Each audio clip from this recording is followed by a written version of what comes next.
إدشي سكوت الناقد كود أنا ساكيس كوسرته وحاجة كان أنا وبنت إنها من ذا الشيء جسي عدكو كوسرتنا معها طيب كسنا وبنتك شيء جسنا إسكتاي وبنت الشيء جسي sidaad muuqaalka hordhiciisa ka soo aragtay waa arintii fahmo fiican oo weji kala yeelatay si aan kula wadaago nagu soo biiro asxaabteena ka mid noqo adigoo janaalka subscribe dhahanayo gambaleelkana u furanayo muuqaalkana like tala dhaca wixii fikirkaaga ee commentiga noola wadaag arintii fahmo oo weji kala yeelatay iyo dad cusub oo hadda arinta soo galay dad sheegayo in ninkii fahmo kufsan rabay ama gabar sheegtay ninkii fahmo lagu eedeynayo in uu kufsan rabay uunan kufsanin muuqaalkeeda oo hadda kula wadaagi doono gabadhaasi oo afkeeda ka sheegtay in uunan ninkaasi kufsaneynin fahmo beenteeda ay tahay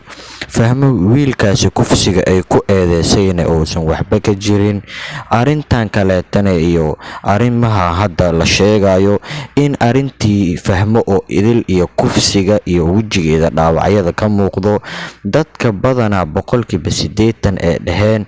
gabadhii ku dishay ma la soo ag fadhiisatay oo aan leedahay naga dhexbax fahmo oo muuqaal gabadhii ay isdagaaleen ama dhaawaca u geysatay ag fadhiso oo leedahay oo ku dhahaysa hadal naga dhexbaxa Soomaaliyeed haddana muuqaal kadib ee gadaal ka soo dubtay fahmo ay ku leedahay arintaadinka ayaa i garab taagnaa Soomaaliyeed anigana igama ee naga dhexbaxa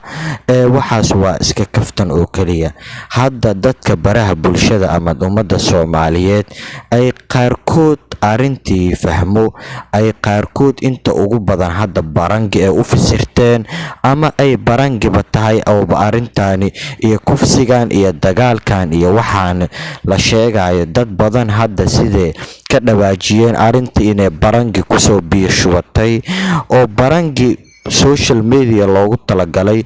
inay tahay arinteeda oo hadda ku soo biishubatay maadaama fahmo oo laga filaynin qofkii ay isdagaaleen meesha in ay la soo fadhiisatay ku tiri naga dhexbaxa Soomaaliyeed ani gabadhan walaasheeda ani ayada isnaqaano markay la soo fadhiisatay arintii barangi ay dadka qaarna ku sheegeen dadka qaarna ay dhaheen wiilka kufsiga ay ku eedeynayso in arintaasna ay been tahay wiilkaasina uu dhaartay kitaabka uu ku dhaartay quraanka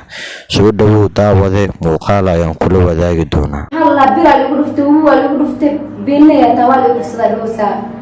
عدكو كفصة مالا ماشان أو كاغتالو قفك سوق يب باور بيركورنا يقولفته باور أو كوكو دعي باي ماشان كلا